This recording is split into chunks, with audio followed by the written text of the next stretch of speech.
新年头旧年尾，环保团体针对各县市政府旧年环保的施政来做评比，结果6都中中，除了台中市以外，拢摕到优等。花莲县政府无愿意提供资料，环保团体认为这是把民间的监督当作是乌白啊看人噗噗，所以互花莲县政府上差的评比。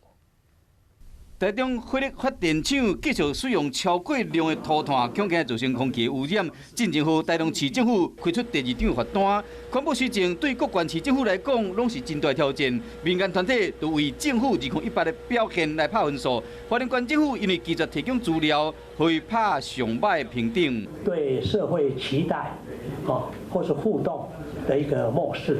7日专家依照能源用电、公害防治、环境治理、公民参与等指标来做评比，得到优等的是扣除台中市以外其他5都、加嘉南市、新竹市、加嘉义市。得到良好的有台中市、新竹县、中华云林嘉义县、屏东宜兰台东、加外岛的金门连江县。得到普通级的有苗栗县、南投县、加平湖县。